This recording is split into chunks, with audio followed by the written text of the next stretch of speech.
ரசிகர்களுக்கு என் மனமார்ந்த வாழ்த்துக்களையும் வணக்கங்களையும் சொல்லிக்கொள்ள விரும்புகிறேன்.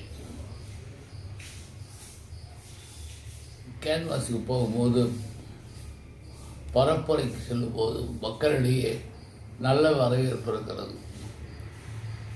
ஸ்டாலின் தொடர வேண்டும், தமிழகம் வெல்ல வேண்டும் என்ற கோஷம் மிகவும் சிறப்பாக இருக்கிறது. மீண்டும் ஸ்டாலின் ஆட்சி வர வேண்டும் என்பதில் மக்கள் தெளிவாக இருக்கிறார்கள். அதன் அடிப்படையில் பிரச்சாரம் மிகவும் வேகமாக துடிப்பாக இருக்கிறது. சார், நீங்கள் ஜெயிச்சு வந்தா சார் உங்களது பிளானிங் எப்படி இருக்குது சார்? என்ன டெவலப்மெண்ட் உங்களுக்கு இடையிலேருந்து எப்படி பண்ணுறீங்க சார் நீங்கள்? நான் ஜெயிச்சு வந்ததுக்கப்புறம் இது முக்கியமாக தண்ணி பிரச்சனை இருக்குது. ஒகேனக்கல் கூட்டு குடிநீர் திட்டம் 2000 கோடி அமல்படுத்தினாலும் கூட அங்கங்கே சிறு சிறு தவறுகளின் காரணமாக தண்ணி பிரச்சனை கிராமங்கள் தோறும் இருக்கிறது. அதை சரி பண்ணுவது என்னுடைய முதல் வேலையாக இருக்கும். அதற்கு பிறகு ஸ்டாலின் அறிவித்த 10,000 கோடி ரூபாய் திட்டத்தில் கோடை காலத்தில் வறண்டு போன ஏரிகளுக்கு ஒகேனக்கல் இருந்து பம்பிங் செய்து அந்த ஏரிகளை நிரப்பி நெல் பாசனத்திற்கும் மற்ற பாசனங்களுக்கும் நீர்ப்பாசனம் சரியாக இருக்கின்ற வகையில் ஒரு திட்டத்தை தீட்டியிருக்கிறார்கள், அதை அமல்படுத்துகிறார்கள். அந்த வகையில் தருமபுரி மாவட்டமானது அதற்கு பிறகு இன்னொரு டெல்டா மாவட்டமாக உருவாகும் என்பதை மக்களுக்கு எடுத்துரைத்து வருகிறேன். ஏன்னா மக்களுடைய நீண்ட நாள் கோரிக்கை காவிரியிலிருந்து உபரியாக மழைக்காலங்களில் வரும் நீர் வீணாக கடலில் கலப்பதை நம் மாவட்டத்தில் உள்ள ஏரிகளுக்கு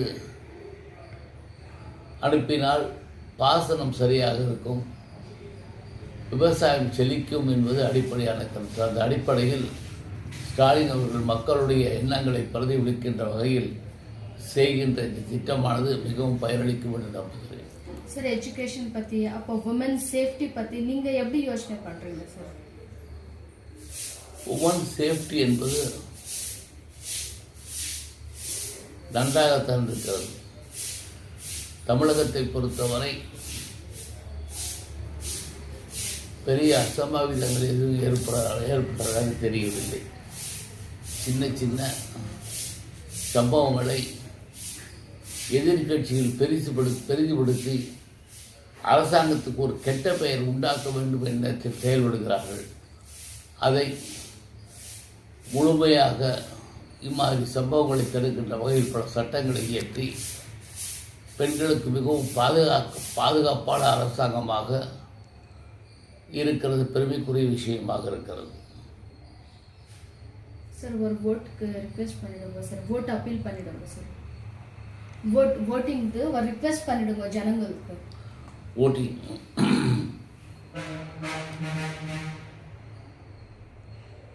நிச்சயமாக மக்கள் மிகவும் தெளிவாக இருக்கிறார்கள். ஏற்கனவே அகில இந்திய அதிமுகவும் பாரதிய ஜனதாவும் தமிழ்நாட்டை பொறுத்தவரை ஏமாற்றி வருகிறார்கள். கல்விக்கு பாரதிய ஜனதா அளிக்க வேண்டிய மானியம் இன்னும் கிடைக்கவில்லை. உதாரணமாக பல நல்ல திட்டங்களை, கோயம்புத்தூர் மற்றும் மதுரைக்கு கிடைக்க வேண்டிய மெட்ரோ ஏதோ சில பல காரணத்தை சொல்லி திராவிட முன்னேற்ற கழகம் அரசு அதை செய்ய முடியாது என்று போலி பிம்பத்தை உருவாக்கியிருக்கிறார்கள். அதையெல்லாம் கடந்து மிகவும் திறமையான ஒரு ஆட்சியின் மூலம் முதல்வர் திறமையாக சமாளித்து வருகிறார்கள். நல்ல பல திட்டங்களை கொண்டு வருகிறார்கள். எடுத்து சொன்னால், சொன்னதை செய்வோம், சொல்லாததையும் செய்வோம் என்கிற அடிப்படையில் இலவச பஸ் பயணம் போன தேர்தல் அறிக்கையில் குறிப்பிட்டார்கள். அதேபோல் மகளிருக்கு 1000 ரூபாய் உரிமை தொகை அளிப்பதாக வாக்குறுதி தந்தார்கள், தேர்தல் அறிக்கையில் குறிப்பிட்டார்கள். அப்பொழுது இரண்டையும் இது செய்ய முடியாது, அரசு பஸ்ஸுக்காக டயர் வாங்குவதற்கு நம்மிடம் பணம் இல்லை, தொழிலாளிகளுக்கு சம்பளம் கொடுப்பதற்கும் பணம் இல்லை, எப்படி இலவச பயணம் சாத்தியம் என்று கேட்டார். ஆட்சியில் 5 வருடம் இருந்தும் கூட ஒரு நல்ல திட்டத்தை கூட அறிவிக்காமல் ஏதோ மற்றவர்கள் சொன்ன நல்ல திட்டத்தை கேலி செய்வது தான் பழனிசாமி அவர்களுக்கு மிகவும் பிடித்தமான விஷயம் போகும். அதை பஸ் பயணம் என்று அறிவித்து, இலவச பஸ் பயணம் என்று அறிவித்த முதல்வர் மு.க. ஸ்டாலின் அவர்கள் திறமையாக கையாண்டு சொன்னதை செய்தார்கள். அதே போல மகளிருக்கு உரிமை தொகை 1000 ரூபாய் தருவதாக சொன்னார்கள். அப்பொழுது நாங்கள் அந்த கூட்டணி பற்றி பேசிக் கொண்டு வந்தோம், அவர்களோடு கூட்டணி சேர்ந்து பேசிக் கொண்டிருந்தோம். அப்பொழுது நான் தான் மரியாதைக்குரிய எடப்பாடி அவர்களை கேட்டேன், இம்மாதிரி ஒரு 1000 ரூபாய் மகளிர் உரிமை தொகையாக கொடுத்திருக்கிறார்களே, கொடுக்க போகிறதாக சொல்கிறார்கள், எவ்வளவு விஷயம் என்று கேட்டேன். அப்பொழுது ஏற்கனவே தமிழகம் 5 லட்சம் கோடிக்கு மேல் பெற்று தவித்து கொண்டிருக்கிறது. அந்த நேரத்தில் பட்ஜெட்டை பற்றி எனக்கு தெரியாது, இதெல்லாம் சாத்தியமில்லை என்று சொன்னார்கள். அதை சாத்தியமாக்கி மிகப்பெரிய சாதனை புரிந்தவர் தான் ஸ்டாலின் அவர்கள். ஆகவே மாதிரி பல திட்டங்களை, அதே மாதிரி கூப்பன், அதே மாதிரி இந்த மாவட்டத்தை பொறுத்தவரை சிப்காட்டை துரிதப்படுத்தி இளைஞர்களுக்கு, மக்களுக்கு வேலைவாய்ப்பை பெரிதுபடுத்தி புலரும் மக்களை கட்டுப்படுத்தி இங்கேயே அவர்கள் வாழ்வதற்குண்டான வாழ்வாதாரத்தை பெருக்கி நல்ல பல திட்டங்களை நிச்சயமாக செயலாற்றி தருவார்கள். அதே போல் விவசாயம் செழிப்பாக வந்தால் இளைஞர்களுக்கு வேலைவாய்ப்பு, விவசாய நற்பயன், இதை வைத்து தருமபுரி மாவட்டம் முன்னேறுகின்ற பொழுது இதை போல் நல்ல பல திட்டங்களை தந்திருக்கின்ற ஸ்டாலின் அவர்கள் தொடர வேண்டும், தமிழகம் வெல்ல வேண்டும். அதற்காக இங்கு மதச்சார்பற்ற முற்போக்கு கூட்டணி சார்பாக தேசிய முற்போக்கு திராவிடக் கழகம்,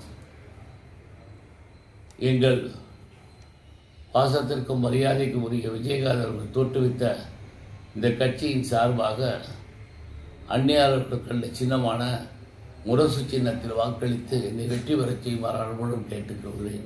முரசு முரசு முரசு. நன்றி, வணக்கம். தேங்க்யூ ஸோ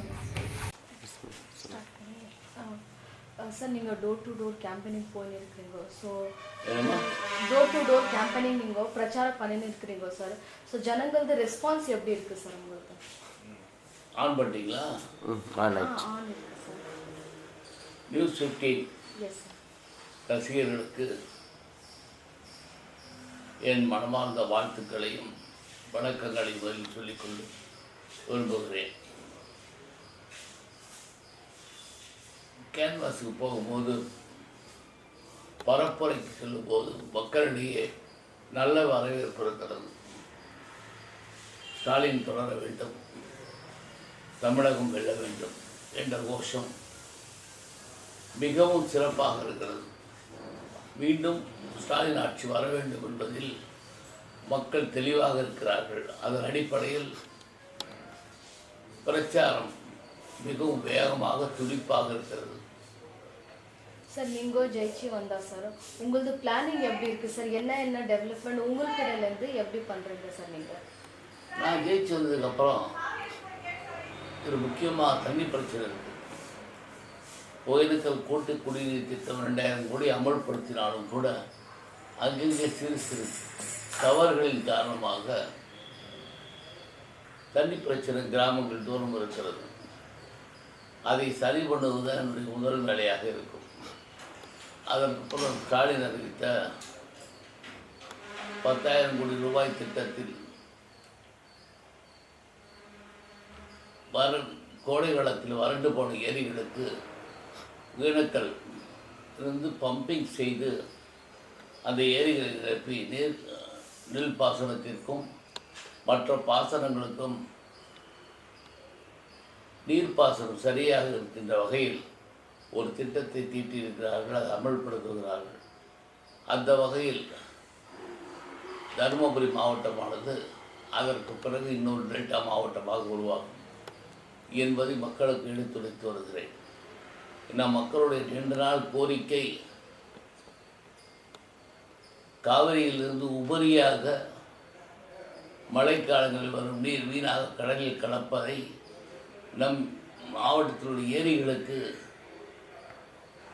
அனுப்பினால் பாசனம் சரியாக இருக்கும், விவசாயம் செழிக்கும் என்பது அடிப்படையான கருத்து. அந்த அடிப்படையில் ஸ்டாலின் அவர்கள் மக்களுடைய எண்ணங்களை பிரதிபலிக்கின்ற வகையில் செய்கின்ற இந்த திட்டமானது மிகவும் பயனளிக்கும் என்று நம்புகிறேன்.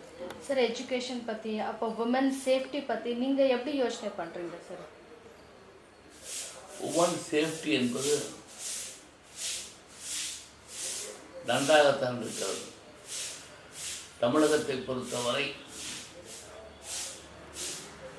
பெரிய அசம்பாவிதங்கள் எதுவும் ஏற்பட்டதாக தெரியவில்லை. சின்ன சின்ன சம்பவங்களை எதிர்கட்சிகள் பெரிதுபடுத்தி அரசாங்கத்துக்கு ஒரு கெட்ட பெயர் உண்டாக்க வேண்டும் எண்ணத்தில் செயல்படுகிறார்கள். அதை முழுமையாக இம்மாதிரி சம்பவங்களை தடுக்கின்ற வகையில் பல சட்டங்களை இயற்றி பெண்களுக்கு மிகவும் பாதுகாப்பான அரசாங்கமாக இருக்கிறது, பெருமைக்குரிய விஷயமாக இருக்கிறது. சார், ஒரு ஓட்டுக்கு ரிக்வெஸ்ட் பண்ணிடுங்க சார், ஓட் அப்பீல் பண்ணிடுங்க சார். ஓட்டிங்கு ஒரு ரிக்வெஸ்ட் பண்ணிடுங்க ஜனங்களுக்கு. ஓட்டிங்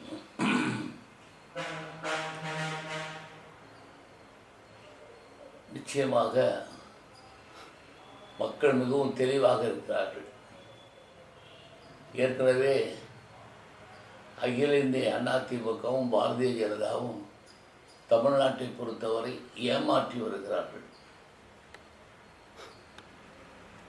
கல்விக்கு பாரதிய ஜனதா அளிக்க வேண்டிய மானியம் இன்னும் கிடைக்கவில்லை. உதாரணமாக பல நல்ல திட்டங்களை, கோயம்புத்தூர் மற்றும் மதுரைக்கு கிடைக்க வேண்டிய மெட்ரோ ஏதோ சில பல காரணத்தை சொல்லி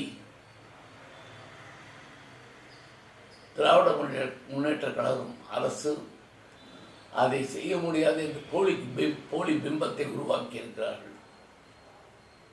அதையெல்லாம் கடந்து மிகவும் திறமையான ஒரு ஆட்சியின் மூலம் நம் முதல்வர் திறமையாக சமாளித்து வருகிறார்கள். நல்ல பல திட்டங்களை கொண்டு வருகிறார்கள். எடுத்து சொன்னால், சொன்னதை செய்வோம், சொல்லாததையும் செய்வோம் என்கிற அடிப்படையில் இலவச பஸ் பயணம் போன தேர்தல் அறிக்கையில் குறிப்பிட்டார்கள். அதே போல் மகளிருக்கு 2,000 ரூபாய் உரிமைத் தொகை அளிப்பதாக வாக்குறுதி தந்தார்கள், தேர்தல் அறிக்கையில் குறிப்பிட்டார்கள். அப்பொழுது இரண்டையும் இது செய்ய முடியாது, அரசு பஸ்ஸுக்காக டயர் வாங்குவதற்கு நம்மிடம் பணம் இல்லை, தொழிலாளிகளுக்கு சம்பளம் கொடுப்பதற்கும் பணம் இல்லை, எப்படி இலவச பயணம் சாத்தியம் என்று கேட்டார். ஆட்சியில் 5 வருடம் இருந்தும் கூட ஒரு நல்ல திட்டத்தை கூட அறிவிக்காமல் ஏதோ மற்றவர்கள் சொன்ன நல்ல திட்டத்தை கேலி செய்வதுதான் பழனிசாமி அவர்களுக்கு மிகவும் பிடித்தமான விஷயம்.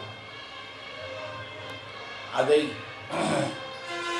பஸ் பயணம் என்று அறிவித்து, இலவச பஸ் பயணம் என்று அறிவித்த முதல்வர் மு.க. ஸ்டாலின் அவர்கள் திறமையாக கையாண்டு சொன்னதை செய்தார்கள். அதே போல